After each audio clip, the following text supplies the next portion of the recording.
하나님 말씀은 요한복음 10장을 보겠습니다.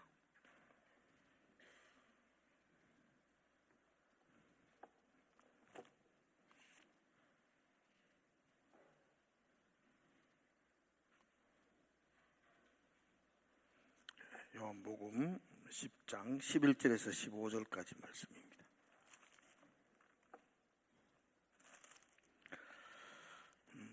제가 먼저 11절을 읽도록 하겠습니다. 나는 선한 목자라. 선한 목자는 양들을 위하여 목숨을 버리거니와. 닭구는 목자가 아니요 양도 제 양이 아니라 이리가 오는 것을 보면 양을 버리고 달아나니 이리가 양을 물어가고 또 해치느니라. 달아나는 것은 그가 삭군이 까닭에 양을 돌보지 아니함이라. 나는 선한 목자라. 나는 내 양을 알고 양도 나를 아는 것이. 같이 읽읍시다. 아버지께서 나를 아시고 내가 아버지를 아는 것 같으니 나는 양을 위하여 목숨을 버리노라. 아멘. 원래 지금 한 8주에 거쳐서 목자에 대한 사랑방 목자에 대한 교육을 그냥 하겠다고 수요일마다 그렇게 본문을 잡았습니다. 그러니까 사랑방 목자만 들어야 될 게 아니고 사랑방이 뭔지, 왜 우리가 사랑방을 하는지에 대하여 전체적인 나눔들을 가지고 있습니다. 한국 교회의 가장 심각한 문제 중에 하나는 교회가 뭔지, 그래서 교회론이 빈약하기 때문이었다, 그렇게 우리가 생각하고 교회에 대한 것들을 다시 돌아보는 그런 시간들을 가집니다. 오늘이 마지막 시간입니다. 그래서 반복을 좀 하는 게 좋지 않을까. 왜냐하면 교육은 반복에 의해서 이루어지고, 좀 이 사랑방에 대해서는 저와 여러분들이 귀에 좀 딱지가 않도록 이렇게 좀 알았으면 좋겠다, 그런 마음입니다. 우리가 사랑방에 대한 이야기를 마음을 먹었던 이유 중에 하나가 왜 사랑방을 하십니까? 그렇게 물으면 건강한 교회를 좀 세우자는 열망 때문입니다. 그동안 우리는 자꾸 살찐 교회에 목적을 두었어요. 그래서 뭐로나 가나 자로나 가나 끌어모으면 최고다, 꽁 잡는 김 매다, 많이 모으면 된다, 여기에 목표를 두은 것 같았어요. 그래서 교회가 붕괴되는 경우들을 많이 봅니다. 살찐 게 중요한 게 아니고 건강한 교회를 만들자, 그 목표를 가지고 우리가 사랑방을 시작합니다. 양적 팽창을 목적으로 하지 않아야 되겠다. 꼭 사람들 만나면 제일 처음 묻는 교회가 몇 명 모여요? 꽤 모입니다. 만나면 하는 말이 몇 명 모이는 게 뭔 큰 자랑이에요. 몇 명 모이고 뭐 하겠다는 거예요. 근데 그게 그냥 우리의 그게 목적인 것 같아요. 몇 명 모이는 게 목적이 아니고 얼마나 건강한 교회로, 건강한 성도로 살아가느냐, 그게 목적일 겁니다. 교회란 하나님이 세우셨잖아요. 하나님의 의에 세워진 공동체죠. 그러므로 교회는 우리가 몇 명 모여가지고 막 우리 교회 크다 적다 막 이거 자랑하는 게 아니고, 교회는 하나님을 위해 존재하는 공동체가 되어야 합니다. 교회는 하나님을 위한 존재. 그래서 우리는 교회의 교회의 목적을 하나님을 섬기는 것, 여기에 맞느냐가 보셔야 돼요. 하나님을 섬기고 하나님의 뜻을 이루고 하나님의 사명을 감당하고 하나님의 영광을 위하여 섬기고, 그분의 뜻을 생각하고, 그분이 우리에게 준 사명을 생각하고, 그분의 영광을 생각하고, 그러니까 교회의 모든 행사를 준비할 때에 여기에 맞는가를 보셔야 돼요. 여기에 안 맞으면 교회는 움직이지 말아야 됩니다. 그 일을 왜 하세요? 그럴 때에 하나님의 뜻이니까요. 그죠? 하나님의 사명이니까요.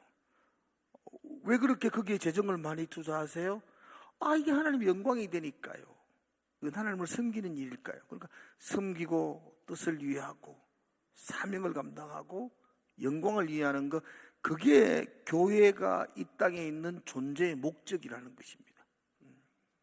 크고 적고가 문제가 아니고 이 일을 감당하는 교회는 건강한 교회고, 그죠? 아무리 뭐 몇십만 명이 모여도 이 목적과 상관없이 움직이는 공동체는 그건 교회라고 말할 수가 없습니다. 성경 안에는 교회에 대한 여러 가지 그 표현을 사용했습니다. 특별히 우리가 5개를 살펴보았는데요. 혹시 기억나세요?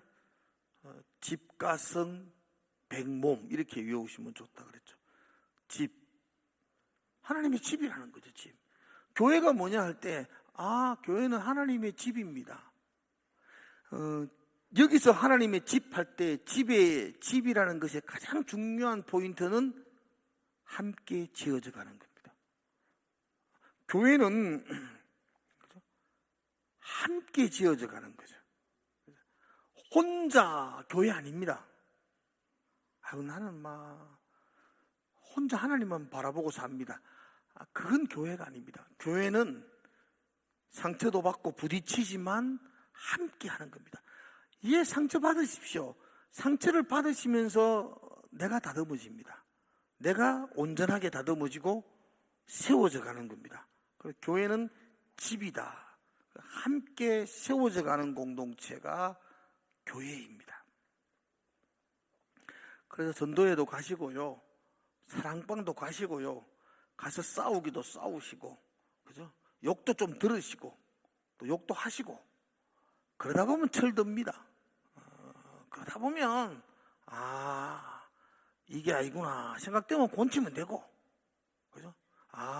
저런 것들도 있구나 생각하면 이해하면 되고, 이렇게 부딪히면서 건물로 세워져 가는 겁니다.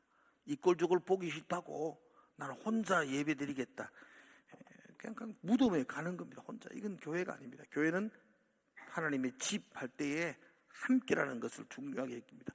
또 교회는 뭐라 그랬죠? 가족이라 그랬죠. 가족은 친밀감을 목적으로 하셔야 됩니다. 여러분 친해지셔야 돼요. 그죠? 꼴보기 싫은 것들도 좀 친해지게 지내세요. 우리 세상을 내 좋은 사람들만 같이 지내겠어요. 꼴보기 싫은 사람들 교회에 있습니다. 나도 꼴보기 싫은 사람이 있는데 이러면 오죽하겠어요. 그래도 가족이니까 같이 위해주고 지내는 거예요. 그 친밀감을 유지하기 위해서 노력하는 것, 그게 가족이다.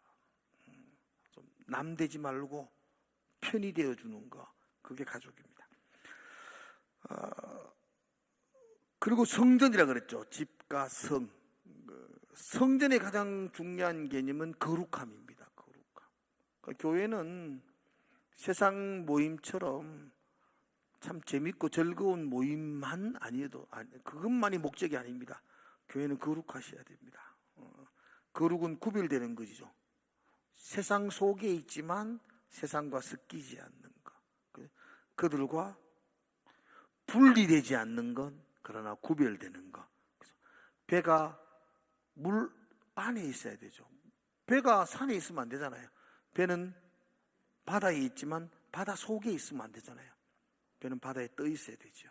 그러니까 분리되지 않고 구별되는 것, 그걸 우리는 거룩이라고 말합니다. 그래서 성전, 하나님의 성전이라는 개념을 쓸 때에는 거룩한 공동체가 되어야 된다. 그래서 우리 사랑방은 거룩한 공동체가 되기 위해서 정말 부단히도 예수고 노력하셔야 돼요. 그죠? 그 다음 백성, 하나님의 백성이죠. 백성. 그래서 우리는 하나님의 백성이다라고 말할 때, 백성이라고 말할 때 가장 중요한 건 통치입니다. 통치. 하나님의 통치. 나는 뭐하죠? 그러면은 하나님은 통치하면 나는요 순종이라고 해보세요. 빨리. 하나님은 통치하십니다. 나는 그 통치에 순종할 때 백성이에요. 백성. 여러분들, 그죠? 요즘 우리나라는 백성도 없어. 대통령이 뭐라 해도 달라들어서. 원래 나라는 그런 게 아니에요. 여러분 보세요. 예전에는 지도가 없었잖아요. 뭐 북이 35도, 남이 25도까지 우리나라다. 지도 긋고 그런 거 없었잖아요. 근데 그쪽 사람이 그 대한민국이라는 걸 어떻게 알아요? 그 백성한테 가가지고 그 동네 사는 사람한테 가가지고 당신 왕이 누구냐 물어보면 우리 왕은 이재명 대통령입니다. 그러면 그게 대한민국이라니까요. 우리 왕은 당신 왕은 누굽니까? 김정은입니다. 그럼 북한이라니까요. 그때는 그게 지도나 선이 없었잖아요. 없었기 때문에 거기 사는 사람들이 누구를 왕으로 섬기느냐에 따라서 그 나라가 결정되는 거죠. 영국의 왕을 섬기면 그 땅이 영국이에요. 영국. 그죠? 독일의 왕을 섬기면 그 땅은 독일이 되는 거죠. 우리 하나님의 나라잖아요. 우리 왕은 누구죠? 그럼 여러분 어떻게 해야 돼요? 왕이 말하면 순종해야 되죠. 그게 하나님의 나라, 그죠? 나라의 백성, 하나님의 백성이라는 의미 속에 들어가요. 또 하나 교회는 그리스도의 몸이다 그랬죠. 몸은 유기적 공동체라 그랬습니다. 몸은 자라나는 거예요. 몸은 하나예요. 그죠? 오른손이 그 문에 찡기면 왼손도 아파야 돼요. 그죠? 손이 문이 찡기는데 이쪽 손은 계속 웃고 돌아다니면 안 돼요. 그러면 몸이 아니에요. 몸은 유기적 공동체, 함께 고통하고 함께 기뻐하는 것. 교회는 어떤 곳이냐?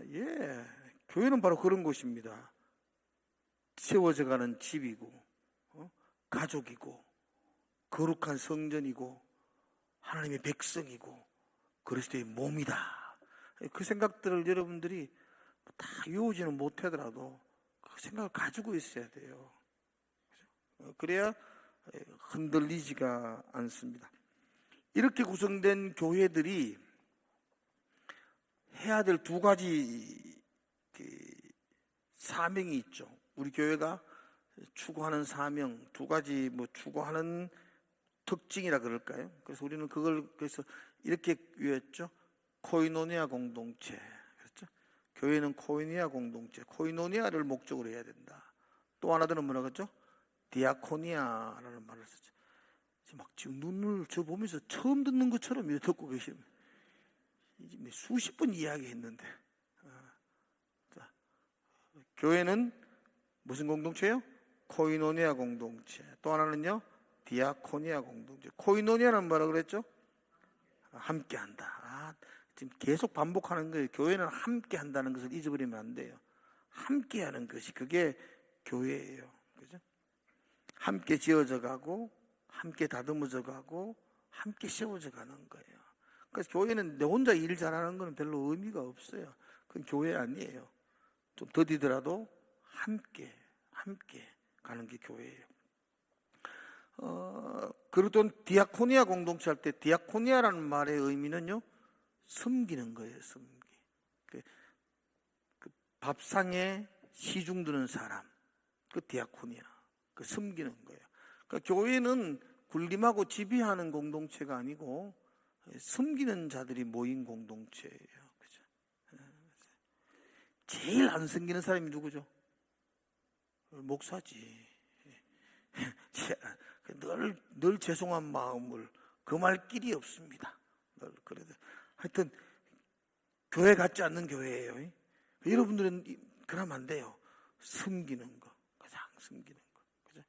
마찬가지입니다. 교회는 누가 중심이 아니고 그냥 섬기는 사람의 공동체가 교회입니다. 그래서 우리는 코이노니아, 디아코니아 합쳐가지고 코이디아 공동체, 함께하여 섬기는 공동체. 그리고 이런 코이디아 공동체에게 하나님은 너 이것 좀 해 라는 주신 사명이 있었죠. 그것이 가장 큰 계명이고 또 하나 그리고 가장 큰 지상명령. 가장 큰 계명은 혹시 뭐였는지 아세요? 세 계명을 너희에게 주노니 내가 너희를 사랑한 같이 너희도 서로 사랑하라. 사랑하는 것. 그래서 교회는 사랑하는 것이죠. 함께 모인 공동체가 사랑하는 것. 그죠? 이건 단순히 사이좋게 지내세요.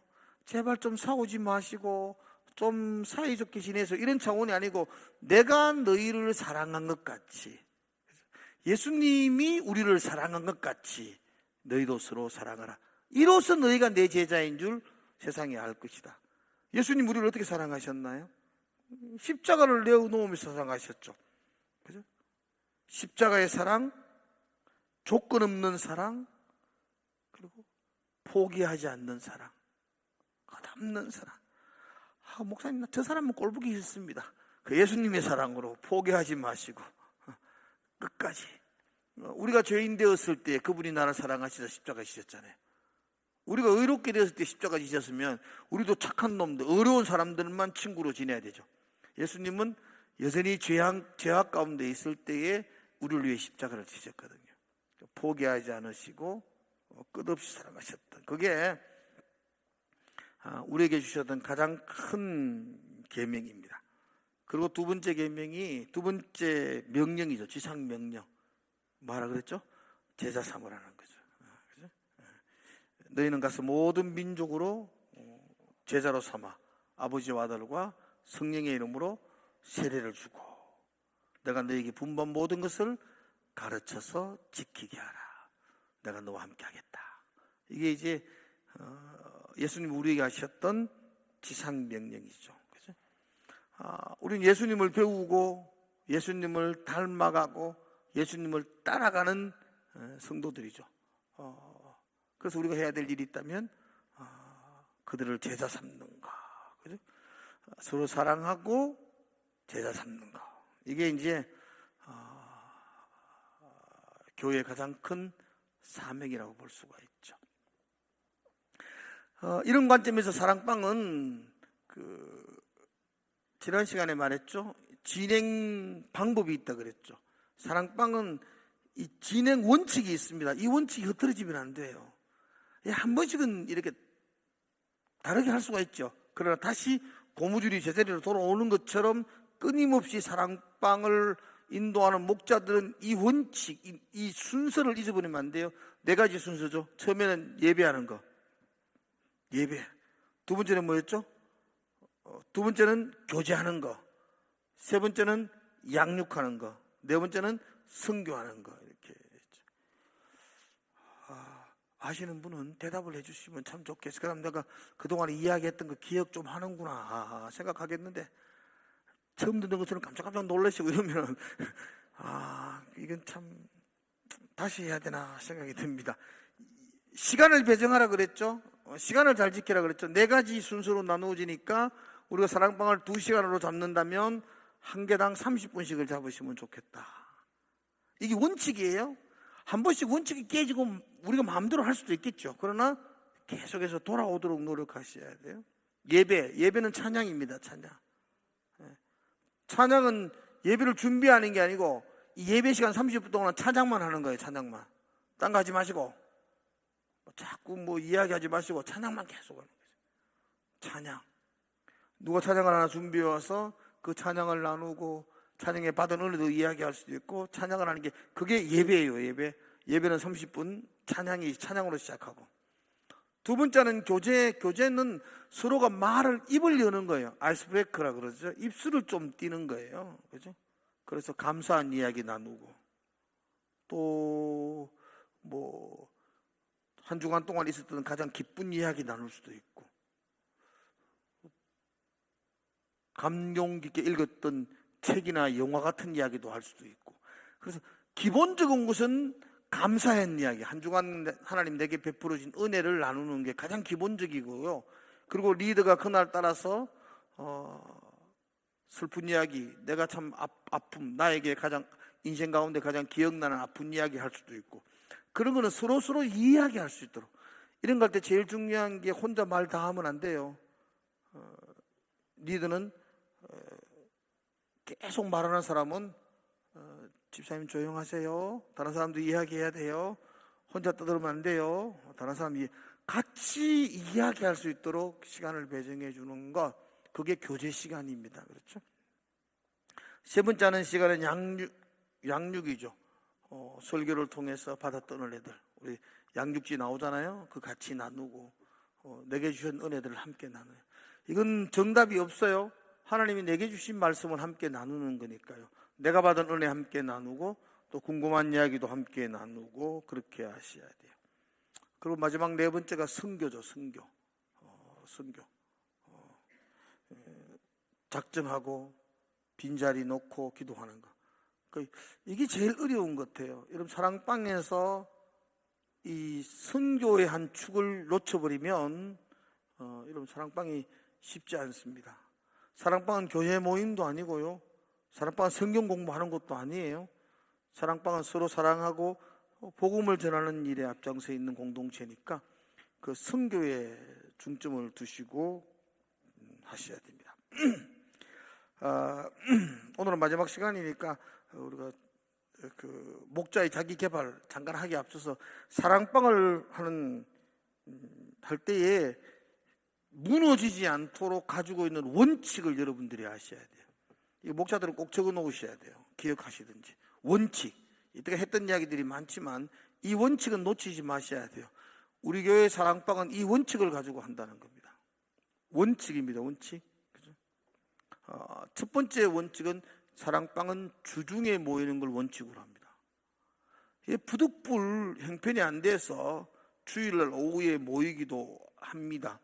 그건 어쩔 수 없는 부득이한 사정이지 그게 원칙이 되면 안 됩니다. 주일 오후에 요즘 대부분이 오전에 마치고 오후에 자꾸 모이자 그러는데 제가 잠깐 내년에 한번 잠깐 계산해보고 계속 사랑방이 오전 예배 마치고 난 다음에 밥 금방 먹고 2시 대가 오후 예배가 3시인데 3시 그 사이에 잠깐 모이는 사랑방이 자꾸 늘어나면 제가 오후 예배를 7시로 옮기든지 여러분 마음껏 사랑방 하시라고 그렇게 조치를 취할 겁니다. 지금 제가 관망하고 있습니다. 아마도 지금 추세처럼 하면은 오후 예배 시간을 옮길 겁니다. 왜냐하면 사랑방을 중요시 해야 되니까. 제가 말했잖아요. 원칙이 계속 깨어지면 안 되잖아요. 원칙은 사랑방 시간도 2시간을 잡았는데 계속 30분, 오야다 30분 할 수 있죠. 그죠? 어쩌다가 1시간으로 끝날 수가 있죠. 근데 그게 계속 되어버리면 원칙이 무너지면 그걸 변질이라 그래요. 변질. 그래 되면 그냥 사랑방 교회가 아니고 사랑방 흉내만 내는 게 되니까 의미가 없어서요. 여러분들이 어쩌다가 어떤 사랑방이 부득이하게 주일을 할 수는 있습니다. 그러나 원칙은 주중에 하는 것을 원칙으로 합니다.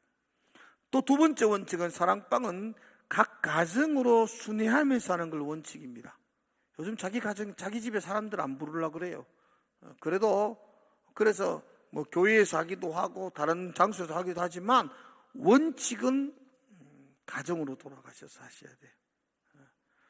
그리고 1년에 최소한 한 번 내지 2번은 그 가정에 가요. 왜냐하면 가족이잖아요. 가족. 너무 자주 가는 것도 민폐지만 그죠?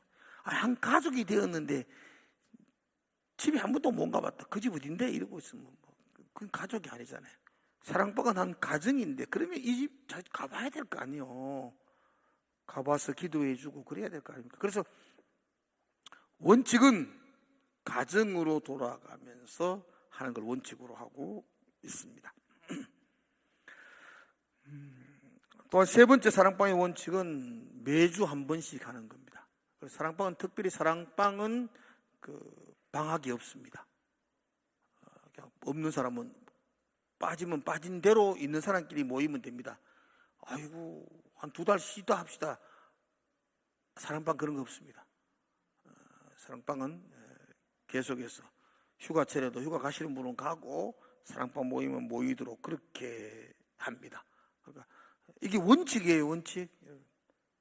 기억하십니까? 주중에 모이라. 그 다음에 두 번째 뭐죠? 시간, 2시간 시간. 가정을 순회하면서 모이자. 순회하자 모이자. 세 번째는 빠짐없이 사랑방은 방학이 없습니다. 네 번째는 사랑방은 내년 되면 그 사랑방 다시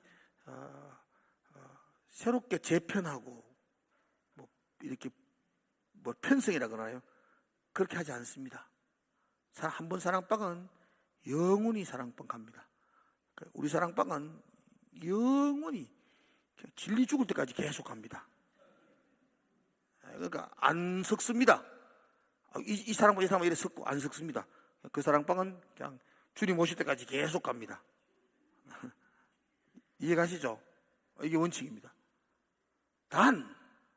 그 다음 두 번째 원칙인데 1년 동안 이 사랑방의 인원이 하나도 변동이 없다. 전도가 안 된다. 그럼 조용히 없애봅니다. 다 흩어진다는 거죠. 이 사랑방은 존재하지 않게 합니다. 그러면 진짜 다 흩어야 될 것 같아가지고. 한 해만 봐주세요. 그러면 봐줍니다. 주님도 열매 못 맺을 때 바돌라케가 봐줬잖아요. 저 같은 경우는 2년도 봐줍니다. 그러나 원칙은 1년 농사했는데 열매 하나도 없다. 그러면 살짝 흩어봅니다.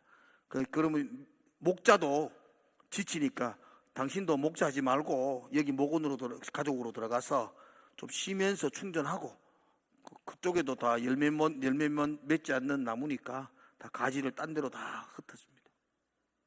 그럼 이 팀은 흩어지니까 또 부흥했죠. 그러니까 부흥하는 거죠. 그리고 부흥하면 나누습니다. 분가를 합니다. 사랑방의 가장 큰 영광은 이렇게 분가하는 겁니다. 분가하는 거. 그죠? 이해가시죠? 그래서 사랑방은 재편하지 않습니다. 그러나 1년 동안 한 명도 변동이 없으면 사랑방을 이렇게 해산하는 걸로 그렇게 조치하겠습니다. 아무튼 내년부터는 그렇게 할 거예요. 점점 해산하고 목자도 푹 쉬도록 그렇게 하겠습니다. 여섯 번째 중요한 원칙은 목자는 반드시 부목자를 세우셔야 합니다. 분가를 준비하셔야 됩니다. 그래서 분가를 준비하기 위해서 반드시 부목자를 세워야 합니다. 그리고 10명이 넘어가서 12명이 되면 6명으로 또 분가를 하고 11명이 되면은 5명 6명으로 또 부목자에게는 6명, 원래 목자는 5명 이렇게 해서 분가를 하는 걸로 그렇게 합니다. 그래서 분가를 하기 위해서 반드시 부목자를 준비해 놓으셔야 됩니다. 이게 목자의 가장 큰 사명입니다. 그래서 목자는 부목자를 준비하는 것. 7번째, 목자는 매주 전화나 신방을 통해서 사랑방 가족들을 돌보셔야 됩니다.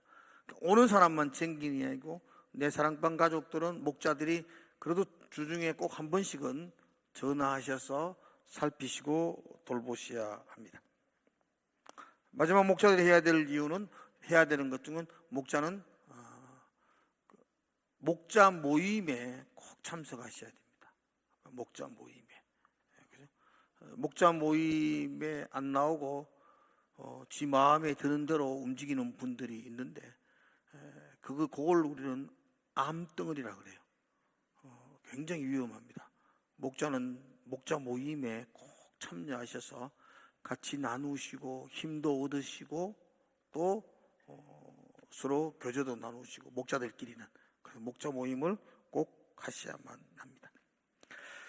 자, 이제 오늘 본론적으로 목자의 자기 개발에 대한 이야기를 하겠습니다. 제가 아주 오래전에 읽었던 책 중에 하워드 핸드릭슨이 지은 책 가르치는 자의 7가지 법칙이라는 책이 있어요. 제가 아주 감동 깊게 젊은 시절 읽었고 지금도 그 책의 내용들은 계속 메모하며 기억하고 있습니다. 가르치는 자. 그가 거기서 이런 말을 했어요. 오늘 배우기를 멈추는 사람은 내일 가르치는 걸 중단해야 된다. 여러분들이 배우지 않으면 가르치는 걸 중단해야 됩니다. 끊임없이 배우셔서 끊임없이 자기를 개발하셔야 됩니다. 들어오는 게 끊임없이 인풋이 있어야 됩니다. 그래야지 나갈 수가 있습니다. 아웃풋을 할 수가 있죠. 배우는 것이 안 되는데 무엇을 할 이야기가 있겠습니까? 그러므로 목자는 끊임없이 자기를 돌아보고 배우셔야 됩니다.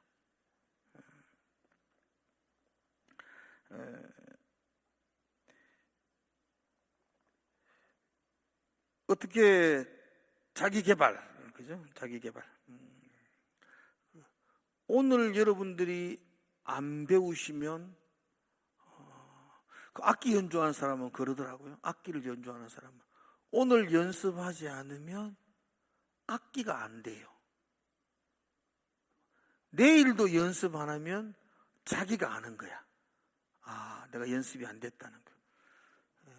그 다음에도 연습 안 하면 듣는 사람 모두가 안답니다. 그러니까 여러분들 목자로 세워지는 게 중요한 거, 끊임없이 여러분들이 여러분 스스로를 개발하지 않으면 그 가족들이 다 합니다. 목장 식구들이.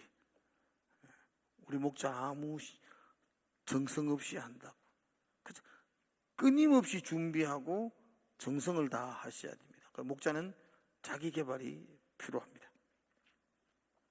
제가 오늘 세 가지 말씀을 드리려고 합니다. 목자의 자기 개발. 첫 번째, 목자들이 첫 번째, 목자들뿐만 아니고 우리 모든 그리스도인들이 자기 개발의 첫 번째 가져야 될 것이 있습니다. 첫 번째 가져야 될 것이 믿음을 점검하는 겁니다. 한번 따라합시다. 믿음을 점검하십시오. 나의 믿음을 점검하셔야 됩니다. 예수 믿으십니까? 이거 점검하셔야 돼요, 여러분들. 안 믿는다고 자꾸 안 믿으면서 믿는 것처럼 자꾸 살지 마시고 다시 한번 물어보겠습니다. 믿으십니까? 여러분 스스로 점검하셔요. 옆에 분한테 한번 물어봅시다. 믿으세요? 물어보세요. 대답 못 하잖아요, 지금. 안 믿으니까. 한 번 더 물어보겠습니다. 예수 믿으십니까? 아멘. 예. 믿음이란 뭐냐? 제가 자주 이야기했지만 믿음은요, 주인을 바꾸는 겁니다. 그동안 내가 의지하고 내가 붙들고 내 인생의 최고 소중했다고 생각하는 그 주인을 내가 바꾸는 겁니다. 하나님을 나의 주인으로 인정하는 것입니다. 그게 믿음입니다. 내 인생의 주인이 누구냐고 누가 물을 때에 하나님입니다라고 말할 수 있어야 됩니다. 그리고 그 말대로 살아보셔야 됩니다. 그것이 믿음입니다. 믿음. 우리 인생의 주인이 누구시죠?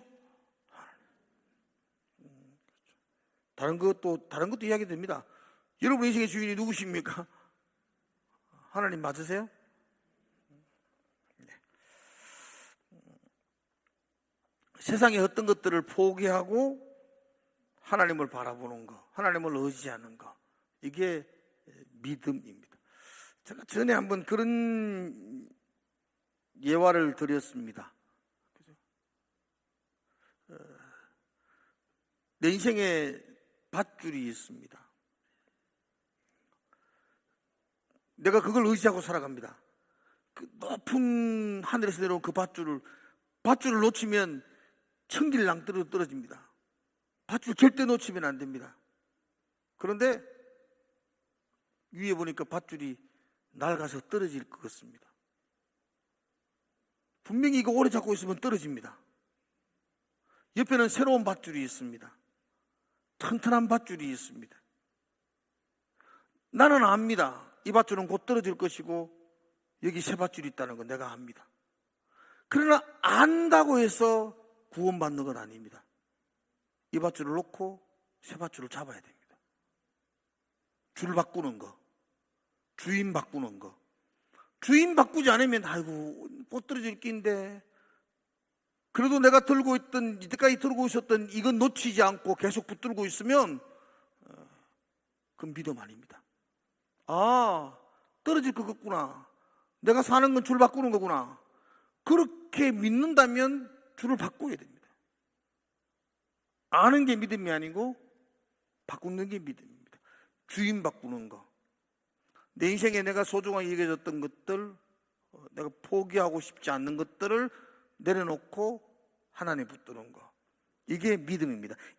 내게 이 믿음이 있는가를 끊임없이 점검해 보셔야 됩니다. 믿음을 증거하는 거. 목자의 자기 개발 첫 번째가 믿음을 증거하고 새롭게 하는 겁니다. 두 번째는 사명을 확인하는 겁니다.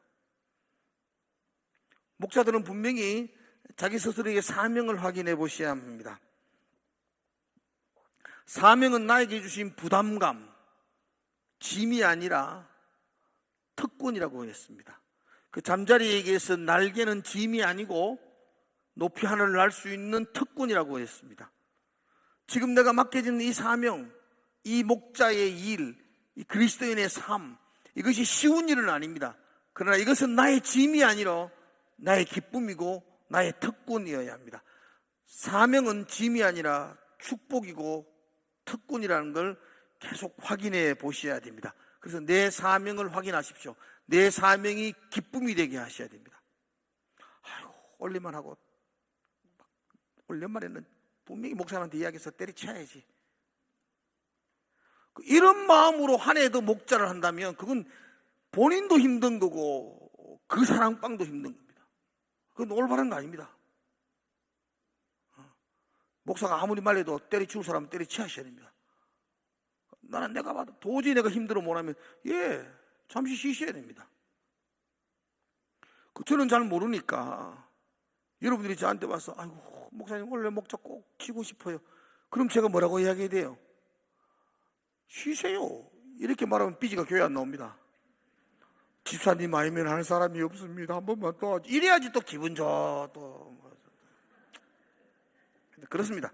그러나 여러분들이 여러분 스스로를 돌아보면서 내 사명, 내 사명에 대한 흔들림이 있으면 더 이상 할 수 없습니다.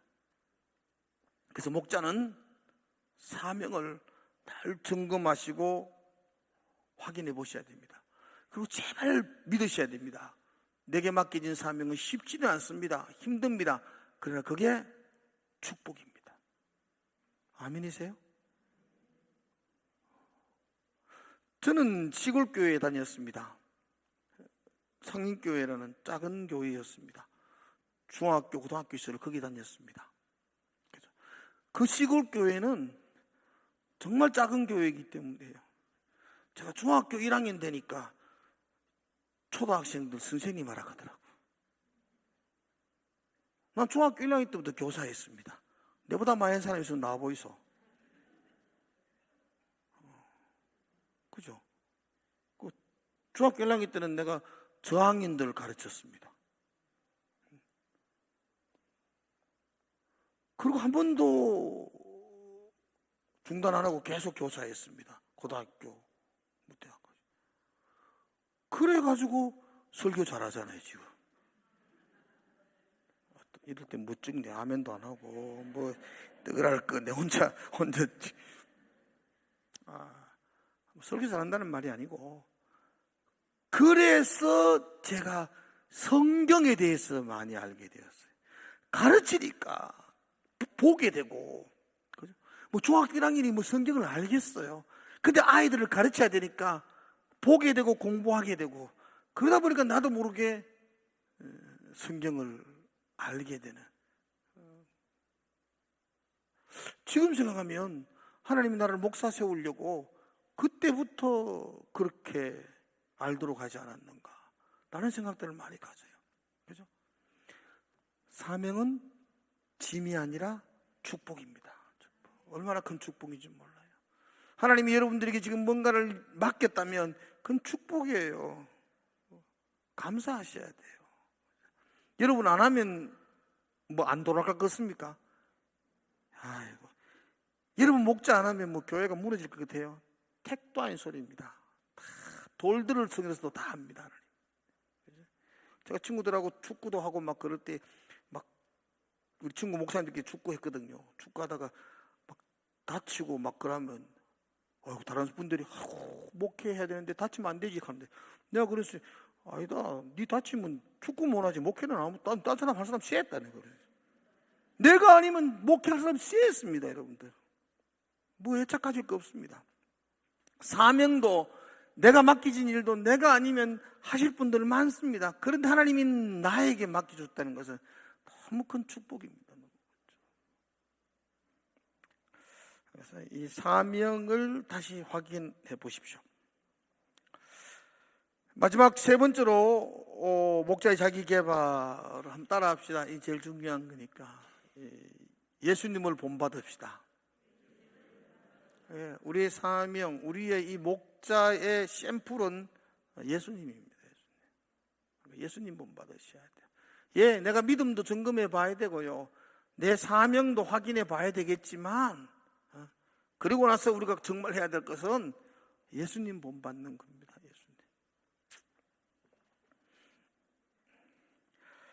예수님은 오늘 읽었던 본문에 보면 11절에 보면 나는 선한 목자라 그랬습니다. 선한 목자. 그죠? 우리도 사랑방 목자라 그러잖아요. 예수님도 목자라 그랬다고요. 그죠? 예수님이 어떻게 하셨는지를 살펴보면서 우리가 본받아야 한다는 거죠. 자, 예수님을 본받읍시다. 첫 번째, 예수님의 사역의 목적이 있습니다. 예수님의 사역의 목적, 우리가 본받아야 될 내 목자로서의 사역의 목적. 10절을 읽어볼까요? 10절 우리 같이 한번 10절 읽어볼까요? 같이 시작. 도덕에 오는 것은 도둑질하고 죽이고 멸망시키는 것뿐이요 내가 온 것은 양으로 생명을 얻게 하고 더 풍성히 얻게 하려는 것이라. 이게 이제 목적입니다.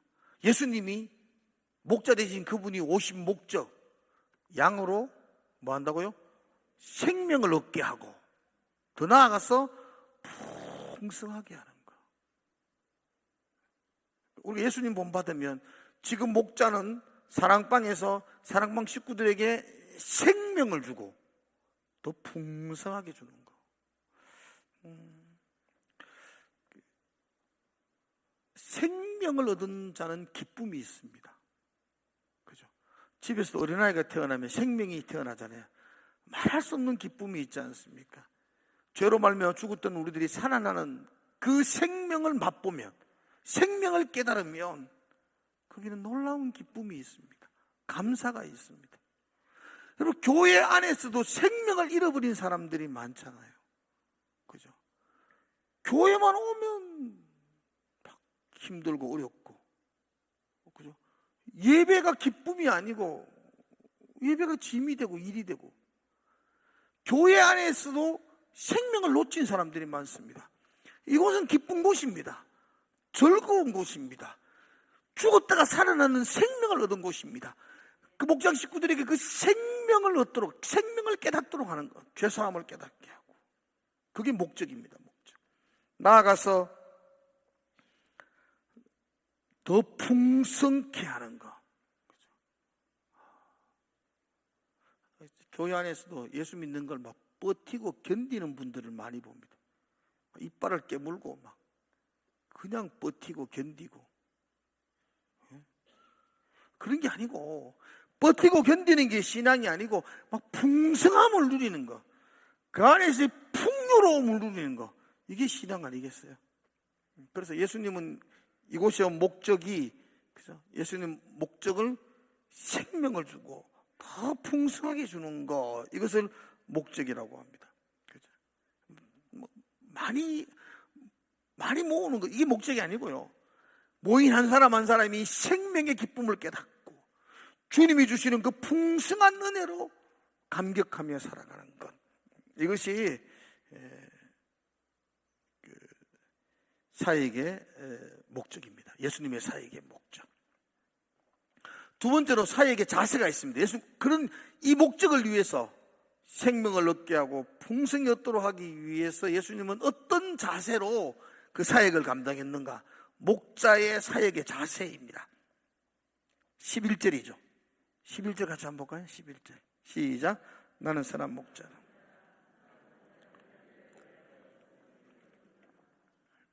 이걸 이제 헌신적 돌봄이라 그렇게 말합니다. 예수님은 사역을 어떻게 하셨느냐?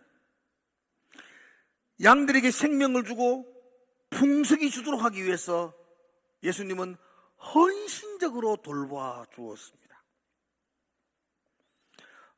예수님은 자신을 선한 목자라 그러면서 싹꾼을 소개하면서 차이점을 이야기합니다. 싹꾼은 양도 자기 양이 아니므로 위험이 오면 도망간다 그랬습니다. 삭꾼은 양들을 위해서 손해보지 않습니다. 삭꾼은 양들을 위해서 희생하지 않습니다. 근데 선한 목자는 양들을 위해 목숨을 버립니다. 예수님은 실제로 그 양들을 위해서 십자가를 지기까지 사셨습니다. 이게 선한 목자의 모습입니다.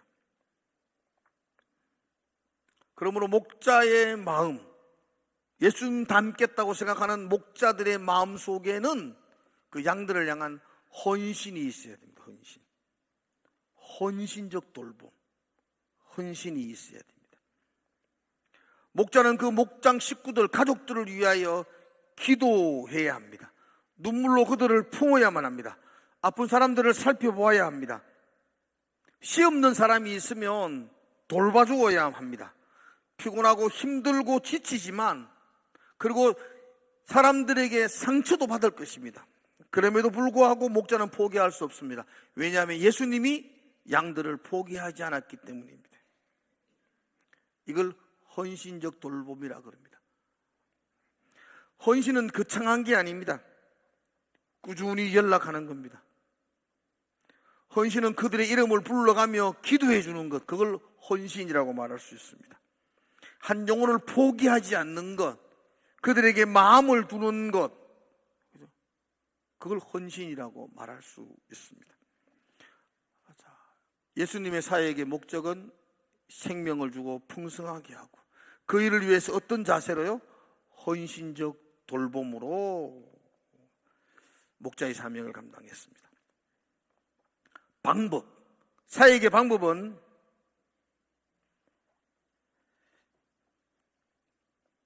14절의 말씀만 보십시오.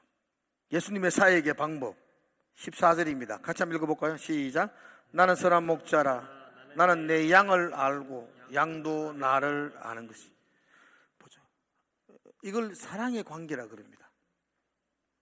예수님은 어떻게 사역하셨는가? 그 사역의 방법은 친밀한 사랑의 관계로 사역하셨습니다. 여기 보니 그렇게 말하잖아요. 나 선한 목자다. 나는 양들을 알고 양도 나를 안다. 근데 그 다음에 15절은 이렇게 말해요. 아버지께서 나를 아시고 내가 아버지를 아는 것 같이, 그렇게 말해요. 여기서 안다는 것은 단순히 안다는 게 아니고 아버지와 예수님의 관계처럼 그걸 안다는 표현을 쓰는 거죠. 그 목자와 가족 간에, 목원들 간에는 이런 친밀함, 이런 암, 그게 예수님의 그 방법이셨어요. 예수님은 그들을 헌신적으로 돌보는데 어떻게 돌봤느냐? 내가 그를 알고 그가 나를 아는 것이, 하나님이 나를 알고 내가 하나님 아버지를 아는 것처럼 그렇게 그들을 알며 돌보았다는 것입니다. 목자는 가족들을 알아야 합니다. 그 목자가 가면 그 목장 식구들의 형편과 사정을 들어주어야 합니다. 그들의 기도 제목들을 알아야 하고 그들의 기도 제목들을 적어서 함께 기도해 주어야 합니다. 그들의 아픔이 뭔지도 알아야 되고요.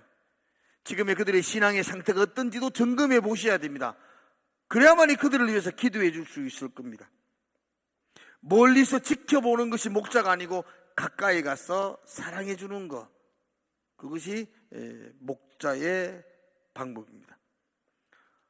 사람은 사랑을 받으면요, 사람은 마음을 열기 시작하고 관심을 받으면 사람들은 조금씩 변하기 시작합니다. 그것이 목자의 기쁨이고 보람일 것입니다. 사랑방은 단순한 모임이 아닙니다. 영적인 가족들입니다. 그러므로 목자는 사랑방 식구들을 잘 관리하는 데 그치는 것이 아니고 사랑하는 데까지 나가야 됩니다. 성경 몇 장 읽었어요? 새벽기도 몇 번 나왔어요? 체크하는 게 목자의 목적이 아니고 그를 정말 사랑하고 그들의 영적인 상태를 파악하고 기도해 주는 게, 그게 목자여야 합니다. 그러므로 예수님의 사역의 방법은 친밀한 사랑이었습니다. 그럼 오늘 목자들이 가족들을 돌볼 때에도 정말 친밀한 사랑으로, 내가 안다, 그 사랑으로 돌봐주어야 합니다. 마지막으로 사역의 비전, 비전이 뭐냐 할 때 하나님 나라의 확장입니다. 이게 꿈입니다. 꿈. 이게 우리의 소망입니다. 16절 한번 봅시다. 16절 같이 한번 읽어볼까요? 16절 시작. 또 우리에 들지 아니한 다른 양들이 내게 있어 내가 인도하여야 할 터이니 그들도 내 음성을 듣고 한 무리가 되어 한 목자에게 있으리라 그랬어요. 예수님은 지금 우리 안에, 우리 사랑방 안에 있는 가족들에게만 관심이 있는 것이고 우리에 들지 않은 사람들, 아는 양들에게도 지대한 관심을 가지고 있습니다. 잃어버린 영혼, 교회 밖의 영혼, 예수님은 우리 밖에 있는 그 양에게도 인도하여야 할 터인데 이게 예수님의 꿈이었어요. 비전이었어요. 내가 우리 안에 있는 양들과 오손도손 친목하며 즐겁고 재미있게 고기 맨날 구워 먹고 사는 것, 그게 목적이 아니고 우리 밖에 있는 자들도 내가 인도해야 할 터인데 이게 예수님의 비전이었습니다. 사랑방도 마찬가지입니다. 우리끼리 친해지는 거 좋습니다. 그 친해져야 되겠죠. 우리끼리 친해지는 거, 근데 그것만이 우리의 비전이 아닙니다. 우리가 은혜 받고 우리끼리 행복해하는 거, 그것 좋습니다. 그러나 그것만이 우리의 비전이 될 수 없습니다. 우리는 관심이 우리 밖에, 우리 안에 들어오지 못한 사람들에 대한 관심과 기도가 있어야 됩니다. 그래서 찾아가야 되고, 그래서 작정해야 되고, 기도해야 되고, 초청해야 되고, 사랑을 나누어 주어야 합니다. 사랑방은 그렇게 열린 영혼을 초대하는 공동체가 되어야 합니다.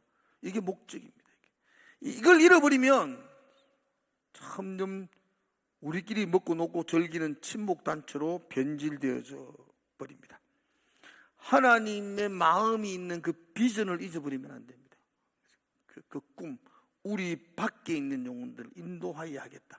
그래서 사랑방 할 때는 꼭 빈 방석 꼭 놓고 하시라는 거예요. 이게 하나님의 마음이고 거기에 우리도 그 마음에 우리의 마음을 쏟습니다라는 표시가 그 방석입니다. 사랑방을 통해서 여러분들이 생명을 얻어야 될 것이고 더 풍성하게 얻어야 할 것입니다. 그러나 그만큼 중요한 것이 있다면 우리에 들지 않는 다른 양들을 가슴에 품고 기도하고 돌봐주는 것입니다. 이것이 목자가 자기 개발입니다. 자, 믿음을 점검하십시오. 두 번째, 사명을 확인하십시오. 세 번째, 예수님을 본받으십시오. 그분은 생명을 얻도록 하고 더 풍성히 얻는 것을 목적으로 했습니다. 이 목적을 이루기 위해서 그는 헌신적 돌봄을 가졌고 또 친밀한 사랑의 관계로 나아갔고 결국 우리 밖에 있는 양들에게 온 관심을 가지며 하나님 나라 확장을 위해서 달려갔더랬습니다. 이게 우리가 예수님을 통해서 본받아야 될 모습입니다. 목자 여러분, 수고가 많습니다. 그리고 감사를 드립니다. 여러분들이 식구들을 위해서 기도하시고 그리고 정말로 내 믿음을 점검하시고 자라나시는 그리고 예수님 본받으시는 우리가 되기를 주의 이름으로 축복을 드립니다. 기도하겠습니다. 하나님 감사합니다. 은혜를 부어주시고 정말로 건강한 교회를 꿈꾸며 이 일들을 잘 감당할 수 있도록 우리에게 힘과 은혜를 부어주시옵소서. 지치지 않게 하시고 성령께서 날마다 새 힘을 부어주시옵소서. 예수님 이름으로 기도드리옵나이다.